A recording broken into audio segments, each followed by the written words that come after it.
Hello, good evening, and welcome back. So, of course, the city of Chaz is now trying to be its own independent state, and they're suffering with food, and that's more widely reported on. But in this video, I'd like to focus on that now there are fears of a second virus outbreak, the second wave, as they say, and it has hit shares negatively. They have dropped, not quite so vociferously as before, but nonetheless, there has been a pronounced effect on it.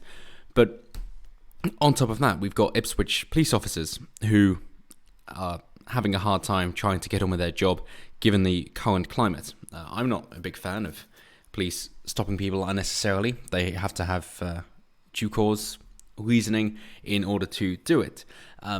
In this situation, essentially what's happened is the people have driven home, although not quite home as suggested, but instead to their mother's place because the car is registered at a different address. And so they've received a report from somebody who lives nearby to say, I have suspicion about this couple in this car for reasons which haven't quite gone into. And therefore, because of these suspicions, I think it worth reporting it to the police. Would you mind investigating? That's what police do. So the police have done so. They've followed the vehicle. People have got out and they're saying, can you prove who you are? I'm just trying to find that it's registered to this place. It'll all be fine. We have, cause for suspicion and would like this all sorted. And the people who have been stopped have basically said, no, your reasoning isn't good enough. I don't want to be investigated. I will not help you out, cooperate with the police.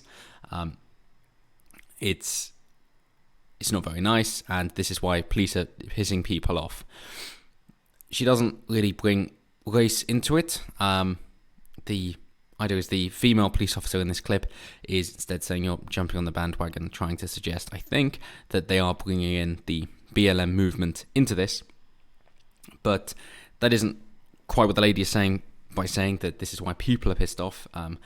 And she's not saying, is it because we're black? It's just, we're suspicious. Obviously, this police officer here is very nervous in the exchange, knowing that these things can go viral, as this one has done with 1.5 million views, because he would then risk his job by trying to police in an area where there are black people. And so the particular snippet here I would like to see isn't what's being reported on, because of course it isn't, and that is why it's the most important bit. Just a very short clip of saying why they've stopped the lady. That man has seen us leave to go and get our car and come back. You've seen us reverse within 10 minutes. Oh, did he tell you we burgled a shop? So as the police officer says, very nervously, that's not what he's told us. So they got conflicting accounts. They want to get to the bottom of it.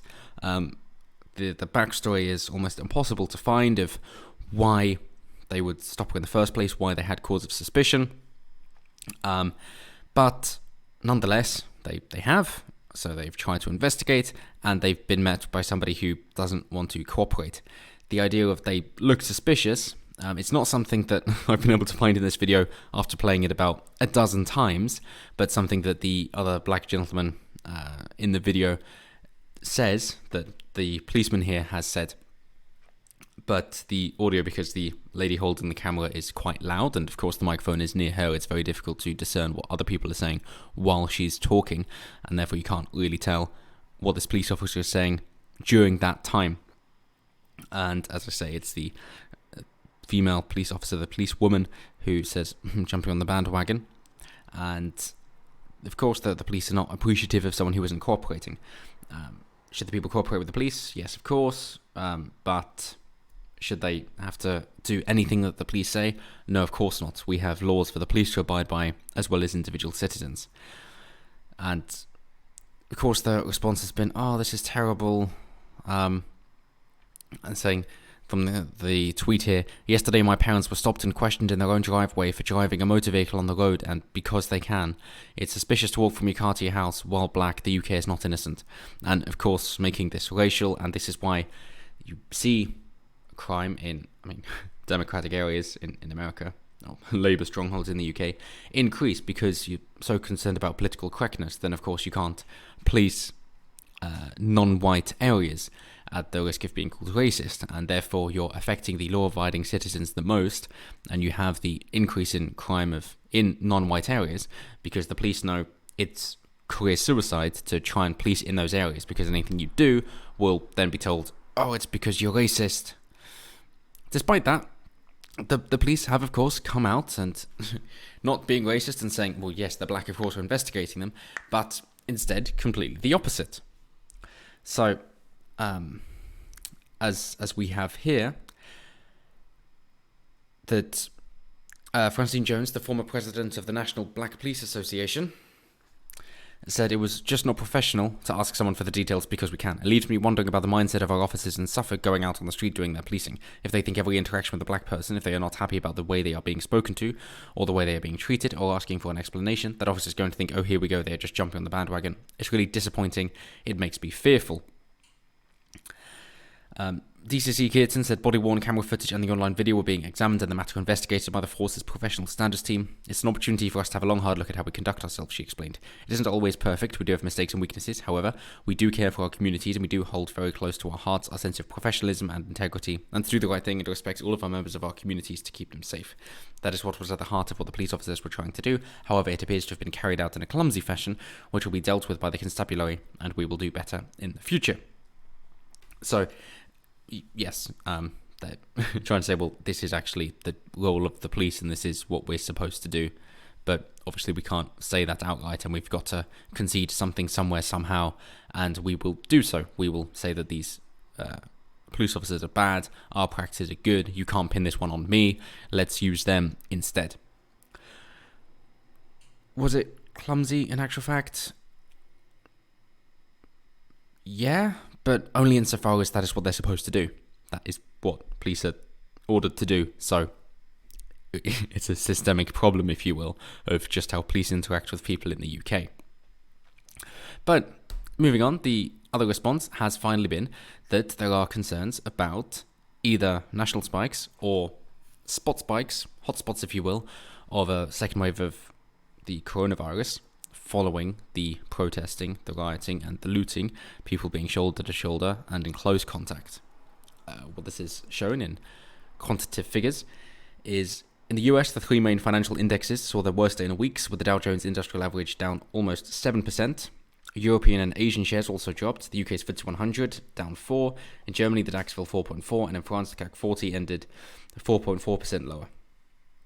And this is, of course, going to decrease the speed of the recovery from the lockdown, which hopefully will be quicker than a regular recession, because this was done through severe and hopefully brief government intervention instead of negative government policies, which is what normally causes the recessions. So on Thursday, the US Labour Department reported that another 1.5 million people had filed new unemployment claims last week. More than 30 million continued to collect the benefits. The unemployment rate could remain above 9% at the end of the year, close to the worst level of the financial crisis, policymakers at the Federal Reserve said on Wednesday. And this would come down to incentives, basically. As in, are you allowed to go to work? And how much will you be paid if you don't go to work? And that's why we see people in lower income jobs, because the amount that they're being paid if they're not going back to work, they are asking or even demanding, not just requesting, that their employer does not take them back, at least not yet, because they're getting paid more for not doing anything. And as Bank Chair Jerome Powell says, that it could hurt the recovery even if you don't have a national level pandemic. Just a series of local ones, of local spikes, could have the effect of undermining people's confidence in travelling in restaurants and in entertainment. It would not be a positive development.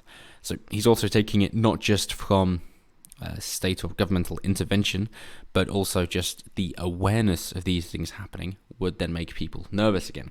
Hopefully, if there are an increase in cases, we will not see such an increase in deaths, in which case, not a problem. Hopefully, then we can get rid of the lie that's been pushed along too hard and suggesting you're supposed to wear masks outside, even though the coronavirus virus itself, the molecules, if you will, are smaller than the vast majority of masks offered, rendering the masks ineffective, but worse because of the carbon dioxide buildup when you exhaling and then inhaling it back in, the lack of oxygen that you're obtaining, the various issues that it causes, that it then means that you're actually compromising your immune system, as has already been found in previous studies within hospitals for surgeons and the like who are wearing these face masks so frequently that then their immune system is compromised because they don't get the oxygen that they need. And therefore, once they take it off, they're then far more vulnerable to many other things. And even if they don't take it off, they're also vulnerable to the dormant viruses that have laid within them for so many years that ordinarily they would have immunity to because their immune system is strong enough, but now they've weakened it. So, as they say, economists have warned the people will stay home voluntarily if they are afraid of becoming ill, which means that the message which has been pushed has been a bit too effective, and you've got to end that message of it being so lethal and so deadly. And obviously governments will never admit mistake. That, they'll either be saying, good news, we did the right thing with the lockdown, or good news, it's not as deadly as we think, so we can, or it's, I don't think they'd quite go that way. Good news, our measures have been fantastic, and now we're not as weak as we were before. Isn't that convenient? Anything that makes it convenient for the message, they can't say, we made a mistake, you shouldn't trust us in the future, and you should be able to make your own decisions instead of us telling you what to do. Which, that would be a radical position, suggesting people can make their own decisions.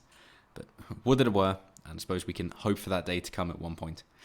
But until then, as always, do your best and have a good one.